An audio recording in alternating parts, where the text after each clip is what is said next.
selamat datang di Dessert Sinai. Oke, saya mau share screen. Nggak kelihatan kalau kacamata hitam.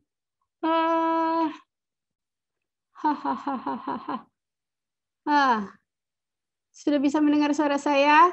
Teman-teman hari ini nggak tahu boleh chat atau enggak, tapi kalau saya bertanya, kalian boleh menjawab dengan ya, karena tidak di unmute.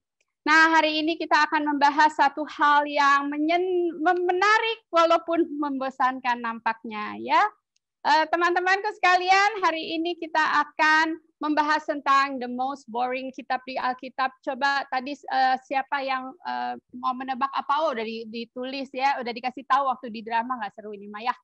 Jadi saudara-saudara, di dalam kitab Bilangan dan Imamat banyak sekali ini tuh ya, ada banyak angka-angka dan juga banyak nama-nama dan juga banyak peraturan-peraturan yang kadang-kadang membuat kita bosen ya, urutan-urutan, deretan-deretan nama-nama tempat, wilayah dan sebagainya. Kemudian apa relevansinya sama kita? Jadi dalam 30 menit ke depan jangan tidur. Saya hanya bicara 30 menit dan harus cepat ya.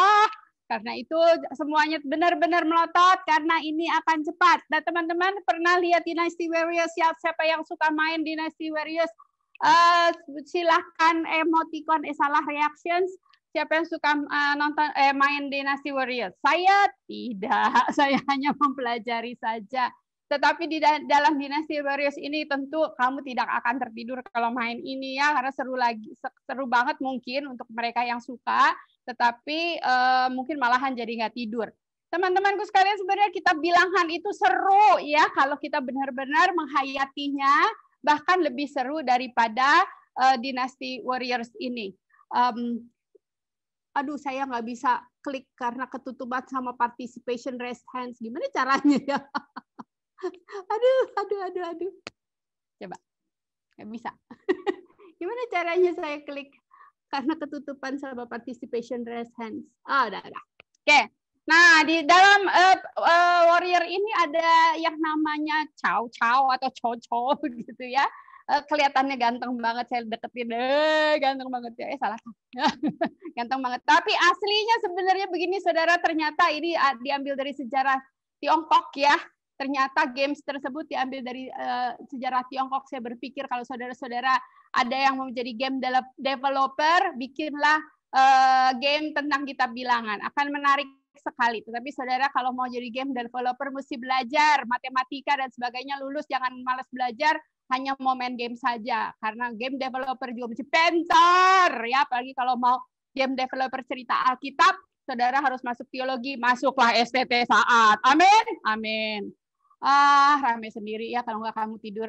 Di dalam kitab Bilangan ini cukup menarik karena kita akan melakukan sebuah perjalanan yang menarik. Saudara-saudara akan hari ini kita akan sesinya dibagi dalam 2 episode kayak drama Korea, kayak film seri ya.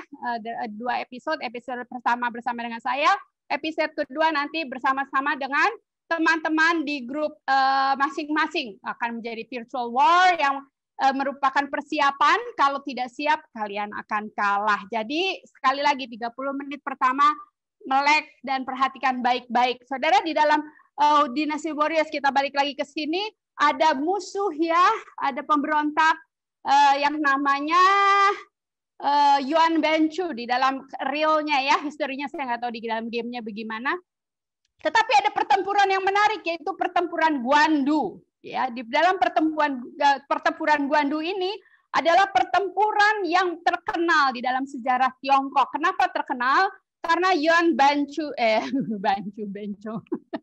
Yuan ini dia dikalahkan oleh Cao ya. Dan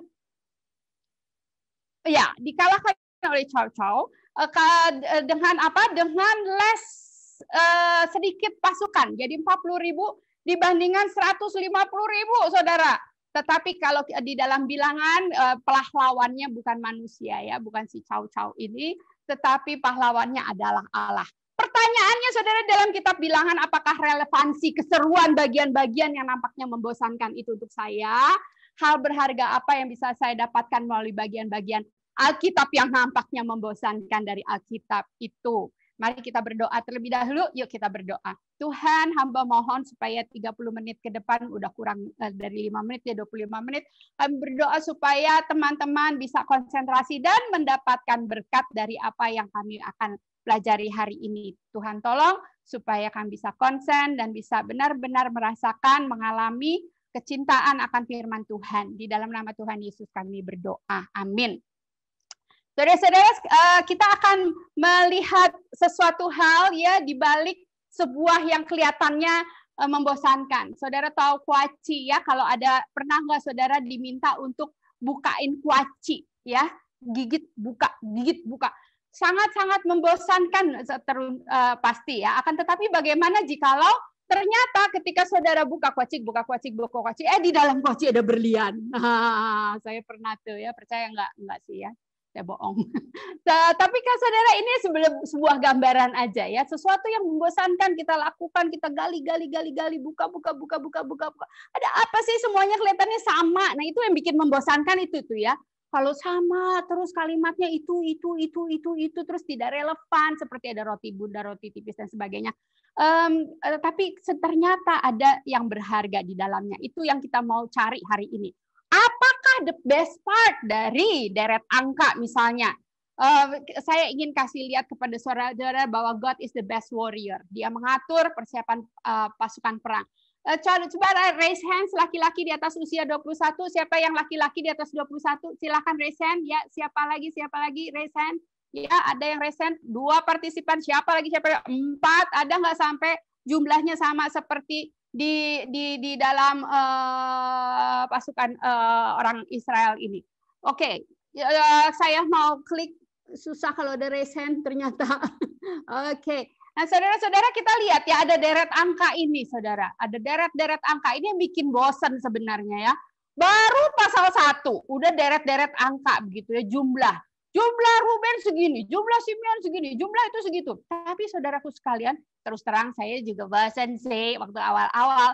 Tapi waktu saya coba gali-gali, saya jadi tertarik. Ya, saya jadi semangat dan terus-menerus akhirnya saya lihat makin banyak hal yang menarik dari deret angka ini. Padahal saya nggak suka matematika, saya nggak suka angka. Nggak seperti suami saya yang tiap hari makanin angka, dan anak pertama saya juga makanin angka. Saya kalau ngeliat mereka kerja enak ya, banyak angka. Tapi ketika saya melihat ini tertarik. Apa yang menarik, saudara? Satu hal yang menarik, ada sesuatu yang kita bisa lihat waktu bangsa Israel di sensus. Sensus pertama Simeon itu 59.300. Di sensus kedua 22.200. Kemana yang lain? Nah, itu akhirnya menimbulkan pertanyaan. Ketika menimbulkan pertanyaan, saya ingin menggali. Saya cari kemana itu orang yang hilang segitu banyak. Apakah kena COVID? Apakah kena gempa bumi? Kenapa tuh? Nah, akhirnya ketemu, saudara-saudara, yang terjadi adalah di dalam Bilangan 25. Mulailah bangsa itu berzina dengan perempuan Moab. Perempuan ini mengajak bangsa itu ke korban sembelihan bagi Allah, lalu bangsa itu turut makan korban itu dan menyembah orang-orang itu. Orang yang mati karena tulah itu ada 24.000 orang banyaknya. Wow, 24.000 orang di Jakarta. Yang kena COVID, yang meninggal di Indonesia sekitar 21.000 kalau nggak salah pada hari ini ya, 21.000. Jadi saudara-saudara, cukup banyak yang meninggal ya, kehilangan. Orang Manasyi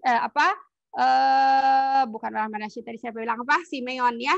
Suku Simeon ini hilang. Nah, kenapa Tuhan sepertinya kejam?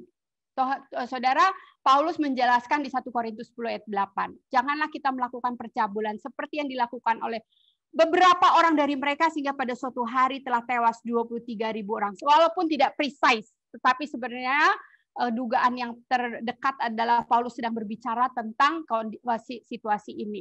Di dalam 1 Korintus 10 ayat 6 sampai 7 dibilangnya semuanya ini telah terjadi sebagai contoh bagi kita, untuk memperingatkan kita supaya jangan kita menginginkan hal-hal yang jahat seperti yang telah mereka perbuat. Janganlah kita melakukan percabulan seperti yang dilakukan oleh beberapa orang dari mereka, dan supaya jangan kita menjadi penyembah-penyembah berhala. Saudara, waktu saya lihat ini, saya baca lagi. Dan ternyata kelihatan sekali di dalam kitab Bilangan ini menjelaskan, memang kitab Bilangan ini tidak sepenuhnya boring ya. Saya kasih grade 2 ya dari keboringan ini ya.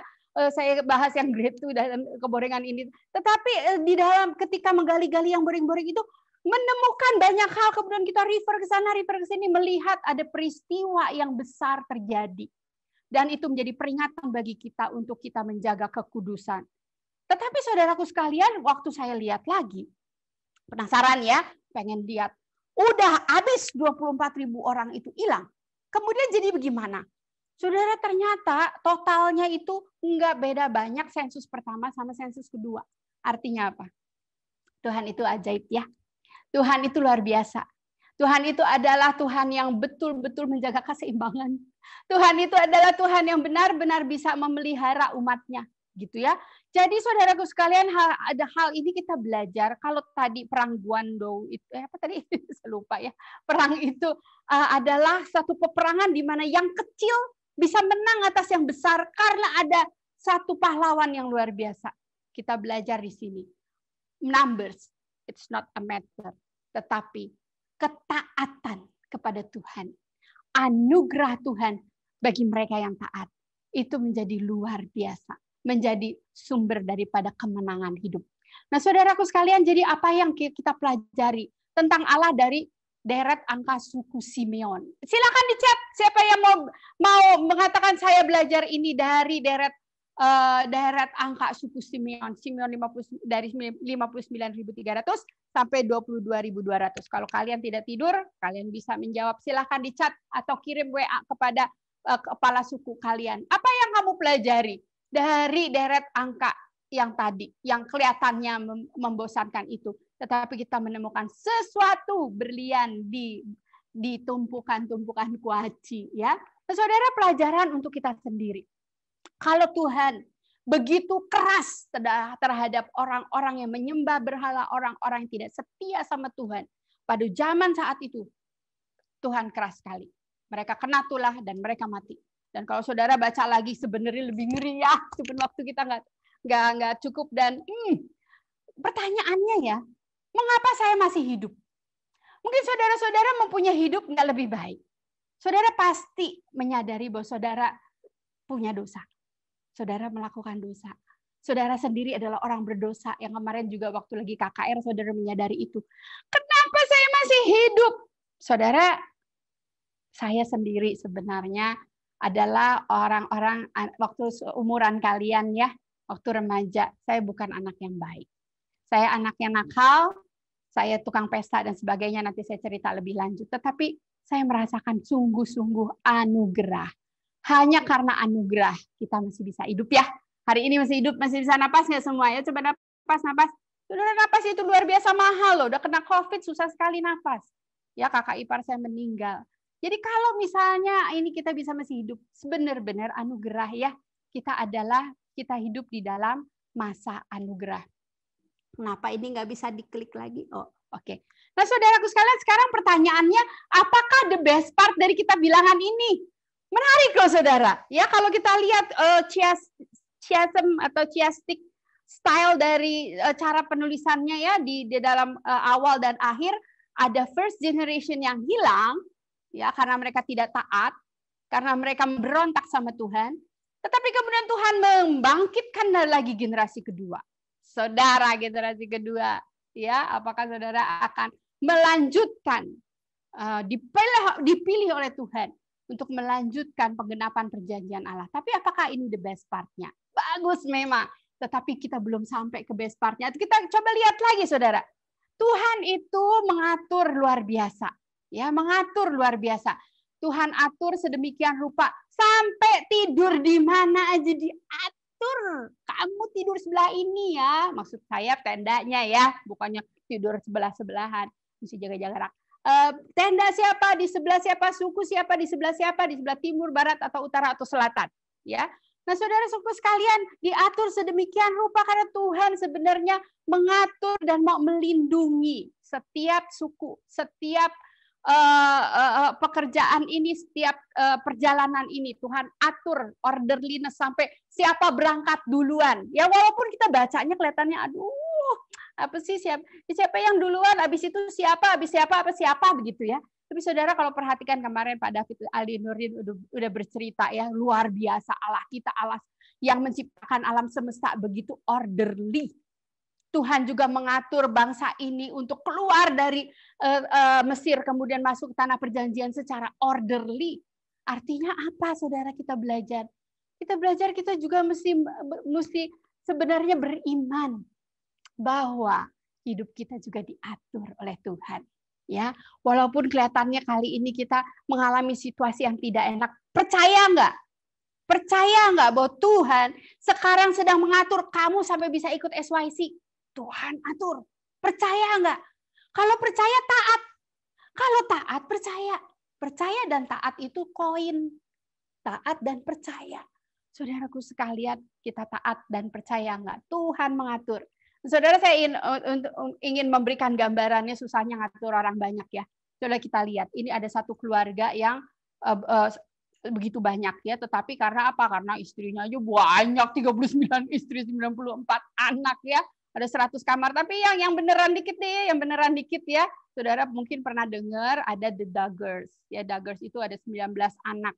Waduh, kalau saya punya 19 anak kayak apa ya? 2 anak aja susah. Untung kali ini 1000 peserta ini di online ya. Tapi saudara coba lihat ya, widih, keren banget. Anak saat aja nggak kayak saya gini kali mahasiswa ya.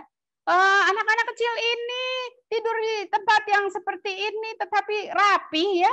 Kenapa orang tuanya ngatur dengan luar biasa ini di laundry-nya ya. Anak saat ngerendam pakaian aja mungkin udah lupa ngangkat ya. Tapi mereka itu perlu mengatur ya. Ini adalah schedule-nya, schedule yang teratur. Nah, saudaraku sekalian, Tuhan mengatur bangsa ini karena banyak jumlahnya. Jadi harus diatur. Sehingga saudara-saudaraku sekalian kadang-kadang diatur sama Tuhan itu nggak enak ya. Kita diatur sama orang tua aja udah nggak enak. 24 jam kali 7 hari saudara ada di rumah. Udah kesel. Biasanya mungkin ke sekolah nggak ada yang liatin ya. Sembarangan aja gitu. Tapi sekarang di rumah diliatin. Home learning sedikit aja meleng. Hei kamu, ayo video on gitu ya. Video terus ngantuk-ngantuk. Dudukin selalu tegap gitu ya. Aduh, ribet banget begitu ya. Tapi saudaraku sekalian, Tuhan mengatur untuk apa? Untuk melindungi. Tuhan mengatur untuk apa? Supaya tujuan tercapai, yaitu umat yang beribadah pada Tuhan.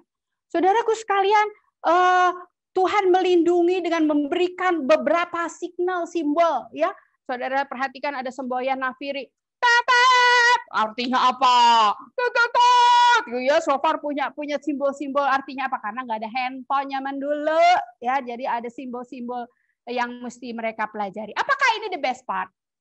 Tuhan defense, Tuhan membela, Tuhan melindungi. Ternyata masih belum nyampe, saudara. Apakah the best part-nya adalah closing statement? Senang kalau udah closing statement artinya udah mau kelar gitu ya. Saudara, biasanya di akhir itu closing statement itu adalah the best part. Jadi saya juga penasaran, saudara, saya pengen lihat closing statement-nya apa. Saudara tahu nggak closing statement-nya di bilangan apa? Ini bicara tentang sebuah nama. Wah, saudara, ternyata deret nama itu juga mempunyai sesuatu misteri dan rahasia, pesan rahasia yang penting ya. Jadi saya dapat namanya Zelophehad ya di bilangan 36. Ini adalah closing statement. Dan Zelophehad ini punya anak 5 orang, anak perempuan. Saya pikir gile ya. Cerita perang. Cerita yang begitu seru diakhiri dengan list nama anak perempuan. Untung saya perempuan, saudara. Jadi saya bisa mengatakan Tuhan sangat menghargai perempuan. Tadi kita lihat ya perempuan-perempuan Moab udah brengsek ya. Menyesatkan ya. Tapi saudaraku sekalian, ini yang perempuan-perempuan ya, perhatikan. Peserta perempuan, perhatikan. Jangan sampai Anda menjadi perempuan yang menyesatkan. Karena apa? Karena Tuhan sangat menghargai perempuan. Saudara-saudara, saya lihat lagi ya tuh perempuan-perempuan dari mana. Balik lagi ke list nama dan list jumlah ini. Mereka dari suku Manase. Jumlahnya paling kecil. Wow. Jumlahnya paling kecil, saudara. Tetapi saudaraku sekalian, kita lihat bahwa Tuhan memperhatikan. Ada peraturan hukum kecemburuan. Saudara, hukum kecemburuan ini akibatnya kalau perempuan zina, dia harus dihukum mati. Tapi saudaraku sekalian, terus kita bilang Tuhan jahat banget sih. Di Imamat kita bisa melihat bahwa bukan hanya perempuan, laki juga kalau berzina kekudusan seks dilanggar, hukumannya mati. Tapi di dalam bilangan ini Tuhan memperhatikan ada orang-orang di accuse karena cemburu suaminya. Ini laki-laki yang tukang cemburuan, perhatikan ya. Jadi Tuhan membela. Jangan main-main. Kalau yang di accuse sembarangan, Tuhan akan bela. Jadi saudara, Tuhan care for the least. Allah memperhatikan kaum minoritas. Bahkan Tuhan Yesus juga bilang ya, yang mempunyai kerajaan Allah adalah mereka yang kecil. Tuhan memperhatikan orang yang kecil. Teman-teman yang perempuan yang dibully dan sebagainya, ingat, Tuhan sayang kalian. Tapi apakah ini the best part? Oh, kita lihat saudara, ya ini cerita saya dulu ya, waktu lagi saya masih remaja. Saya ini adalah orang yang nakal, tetapi Tuhan memberikan kesempatan hidup dan anugerah, sehingga saya bisa seperti ini. Dulunya tukang party ya, tukang disco. Makanya aneh begini ya, karena memang dulunya juga agak ngawur, jadi udah jadi dosen masih ngawur ya. Maaf ya mahasiswa ya, punya dosen ngawur-ngawur sedikit, tapi ngawur itu kadang-kadang kalau di dalam Tuhan sebenarnya sih nggak bosenin. The best part, apakah ini adalah deret peraturan? Saudara, kita coba lihat ya sebenarnya ya, apa yang menjadi the best part. Saudara, yang namanya CSM ya, tengah-tengah itu penting untuk diperhatikan. Dan ternyata tengah-tengahnya ini adalah bicara tentang apa? Tentang dosa dan penyucian. Indah ya. Air penyucian bagi kaum Harun, ya, keluarga Harun. Saudaraku sekalian, firman Tuhan pernah bilang, Tuhan Yesus pernah bilang, kamu memang sudah bersih karena firman yang telah kukatakan kepadamu. Tuhan tidak lagi membersihkan kita dengan air. Tuhan membersihkan kita dengan firman. Saudara-saudara ikut SYC merasa dibersihkan nggak? Ya, apa ketiduran kayak kemarin ya? Saudara, ini terjadi pada saat itu waktu Tuhan Yesus belum membasuh kaki murid-muridnya, ya. Terus si Petrus bilang, Tuhan sekalian aja semuanya. Terus Tuhan bilang apa? Enggak ya, enggak usah semuanya. Barang siapa telah mandi ya tidak harus membasuh diri lagi. Selain basuh kakinya karena ia sudah bersih seluruhnya. Tuhan Yesus ngomong kenapa? Dia bilang, kamu sudah bersih hanya tidak semua. Tuhan Yesus bicara tentang Yudas. Ya saudaraku sekalian, kita melihat ternyata umat Tuhan, murid Tuhan, dari dulu sampai sekarang, bandel, tukang berontak. Ya udah dikasih berkat begitu banyak, masih memberontak. Dan bahkan berkhianat seperti Yudas. Tapi itulah yang menyucikan kita, yaitu darah, bukan lagi air, tapi darah Kristus yang menyucikan kita. Dan Tuhan Yesus berkata, Yesaya berkata apa? Sekalipun dosamu semerah kirmisi, akan menjadi putih seperti salju. Sekalipun berwarna merah seperti kain kesumba, akan menjadi putih seperti bulu domba. Jadi kemenangan hidup kita bukan dari kekuatan kita, bukan dari kesalehan kita. Kita susah untuk taat, kita susah untuk percaya, tetapi anugerah Tuhan dalam Kristus yang memberikan kita iman. Kita bisa percaya dan kita bisa taat. Saudaraku sekalian, kalian adalah generasi-generasi yang beruntung. Generasi-generasi diberkati karena di balik tumpukan kuaci, kalian akan menemukan sesuatu hal yang berharga. Ya, mau nggak mulai hari ini kalian memaksakan diri untuk belajar bagian-bagian Alkitab yang kelihatannya membosankan. Tetapi menggali, akhirnya menemukan hal yang berharga untuk diri kalian sendiri. Mau? Yang mau angkat tangan? Yang mau angkat tangan? Karena kita sebentar lagi akan pergi ke episode kedua. Siapa yang mau berkata, Bu, saya mau habis ini nih ya, saya mau belajar Alkitab, nggak pakai kerating daeng, nggak usah pakai kerating daeng. Tetapi ada satu semangat di dalam hati. Saya mau menemukan berlian di antara kuaci begitu ya. Saya mau menemukan. Saudara kalau udah gali-gali gitu ya, nggak bisa berhenti ya. Kita akan menemukan lagi. Yang benar-benar ingin menemukan, masuk saat jadi mahasiswa SSAT. Amin. Yuk kita berdoa ya. Tuhan terima kasih untuk hari ini, walaupun cuma 30 menit kami membahas kitab yang begitu indah, yang begitu luar biasa. Kami berdoa biarlah Tuhan memberikan semangat kepada peserta SYC hari ini. Supaya ini menjadi sedikit cukilan, satu stimulasi. Kami mau berjuang untuk memaksakan diri belajar bahkan bagian-bagian Alkitab yang kelihatannya membosenin. Tetapi sebenarnya di dalamnya ada rahasia pesan Tuhan yang luar biasa. di mana berita Kristus ada di dalamnya. Terima kasih Tuhan, hari ini kami mau melanjutkan sesi ini di dalam episode kedua. Tuhan memberkati supaya setiap suku bisa mendapatkan berkat. Dalam nama Tuhan Yesus kami berdoa. Amin.